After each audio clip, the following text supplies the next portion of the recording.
What if everything you believe about reality is incomplete? Science says there are 118 elements.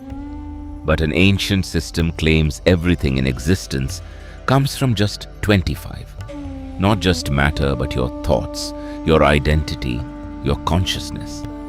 And if this is true, then you are not what you think you are. Let's go deeper. Imagine a seeker sitting alone, staring at a modern periodic table. 118 elements: gold, iron, oxygen, carbon. Everything in the physical universe reduced to combinations of these building blocks. He keeps looking at it, and a strange thought begins to arise. If all of this is made of elements, then what about me? My thoughts, my emotions, my sense of identity, my awareness. What are they made of? Really think about it. And is there some deeper equation, a mathematical relationship connecting matter and consciousness? Even physicists like Erwin Schrödinger wondered whether consciousness is not separate from reality, but fundamental to it. Because if there is, it changes everything you think you are. This question doesn't leave him. It lingers. It grows. It starts pulling him inward, deeper and deeper. Until in that silence, he encounters an ancient presence. A sage, calm, still, watching. The seeker asks, almost restlessly, is there really a science beyond this physical table? Or is everything just matter? Or is there something I am missing about myself? The sage smiles. Long before modern science was born, he says slowly, a seer named Kapil mapped existence itself. A figure later remembered as Kapil, often regarded as one of the earliest thinkers to systematically analyze consciousness and matter. A complete map of reality. Not a belief, not a story, not a promise of miracles. A system of understanding. That system is known as Sankhya, which means precise knowledge. It is preserved in texts like the Sankhya and echoes through teachings found in the Bhagavad Gita. But even deeper than that, it also means enumeration, counting, exact knowing through numbers. Perhaps one of the oldest structured analyses of reality itself. A system where reality itself is broken down into countable principles. And understand this clearly. This knowledge emerged thousands of years before modern laboratories even existed. Before physics, before psychology. Yet it attempted to decode both. That is why many consider it not just philosophy, but one of the earliest scientific frameworks of existence itself. That is why it speaks of 25 elements. It is one of the most ancient and scientific systems, not based on blind belief, not on stories but on deep, methodical analysis. It does not promise that some miracle will save you. And remember this again, it does not rely on blind faith. It gives you a map to understand how your mind works, how your senses capture the world, how your inner system processes reality, and how you slowly begin to believe that you are something you are not. The seeker leans forward. What did he discover? The sage replies, slowly, deliberately. He saw that everything in existence, from the farthest stars in the sky to the tiniest cell inside your body, is governed by 25 fundamental principles, from the cosmic to the microscopic. The same system, 25. Not 118, but 25. And everything you experience fits inside them. An ancient periodic table of existence.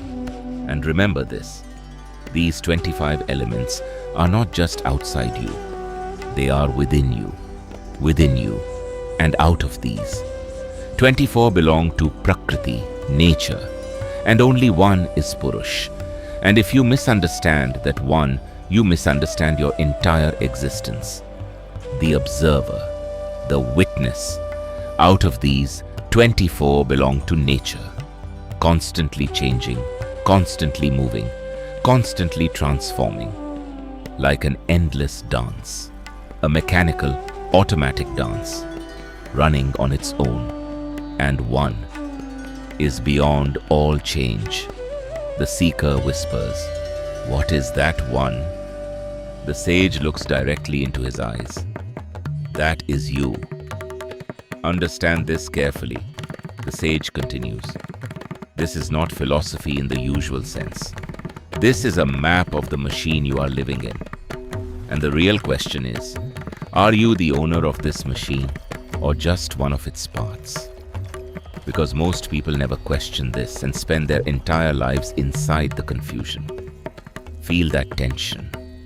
Are you controlling it, or are you being controlled by it? And worse, have you started believing that you are the machine itself?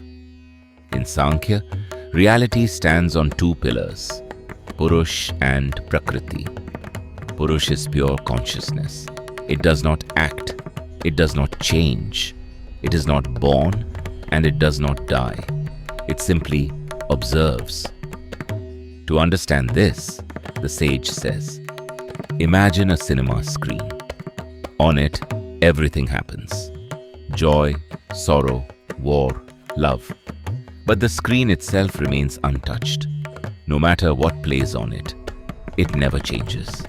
You are that screen. As Ramana Maharishi said, the self is not the changing experience, but the awareness in which it appears.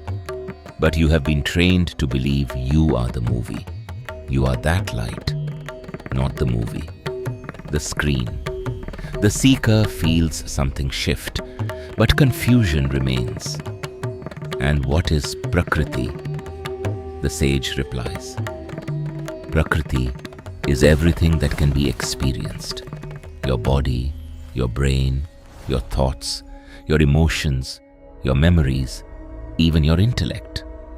Yes, even your thoughts are part of nature.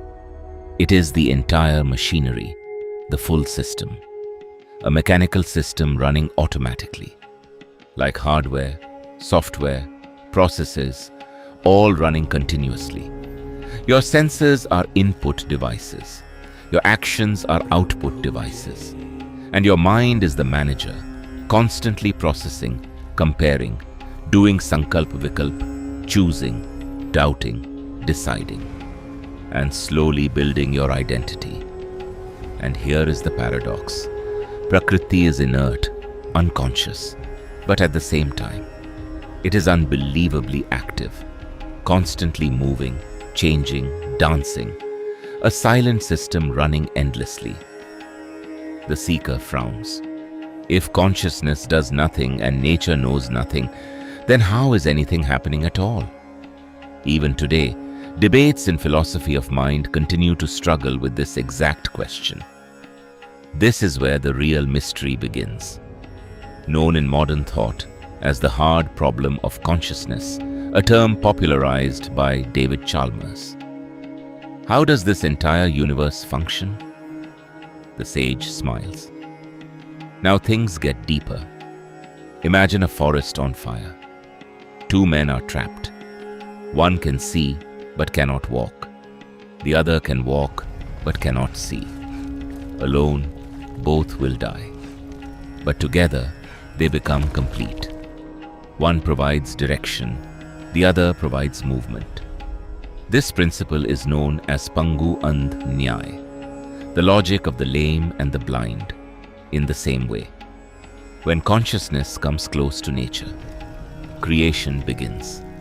But this is also where confusion begins, and it happens every single day of your life. When Purush associates with Prakriti, it starts identifying, slowly, subtly, step by step. First identification, then misunderstanding, then attachment, and finally, suffering. And it happens so slowly you don't even notice it. But there is an even deeper mistake. You don't just identify, you start believing that you are the action itself, the happening itself, not the observer, but the experience. When the body is hurt, it says, I am hurt. When the mind is disturbed, it says, I am unhappy. Think about your own life. When anger comes, you say, I am angry. When sadness comes, you say, I am sad. When anxiety comes, you say, I am anxious. But are you? Or are you just observing these states? Thinkers like Alan Watts often pointed to this shift from being the experience to witnessing it. This single confusion is where suffering is born. Even Jiddu Krishnamurti pointed out that the observer becoming the observed is the root of psychological conflict. Sankhya says, you are not the experience. You are the one who is seeing the experience. You are the seer, not the seen. You are the witness. And this confusion, this avivek, is the root of all suffering. Suffering is not reality. It is misidentification. Now let's decode the hidden software of existence. Watch carefully, because this is where the structure reveals itself. Prakriti operates through three fundamental forces. Three strands woven together like a rope. These are called Gun. You can think of them as the DNA of reality. The first is Sattva, clarity, light, balance, understanding. The second is Rajas, movement, energy, desire, action. The third is Tamas, heaviness, inertia, stillness. And all three are always present, always interacting, always shaping your experience. Before creation, these three were in perfect equilibrium. No conflict, no identity, no experience, no movement, no change, no universe. But the moment consciousness reflected upon nature, that balance broke. And from that disturbance, everything you call reality began. A disturbance. And from that disturbance, the entire universe was born. From stillness to movement. From balance to creation. Think of it like this. A screen shows millions of colors, but they all come from just three. In the same way, every human, every thought, every behavior is a mixture of these three. A unique combination. You are not your anger. You are not your laziness. You are not your anxiety. You are not even your peace. You are the one who sees them. Nature now begins to unfold, from subtle to gross. First comes Mahat, cosmic intelligence. Then comes Ahamkara, the sense of I am. From this emerge the mind and the senses. 5 for input, Jnanendriya. 5 for action, Karmendriya. From tamas come the subtle blueprints, the tanmatraye. Sound, touch, form, taste, smell. And from these arise the 5 elements: space, air, fire, water, earth. Each layer becoming more dense, more tangible. From pure intelligence to the physical world you are sitting in right now. Your body is made of these. The universe is made of these.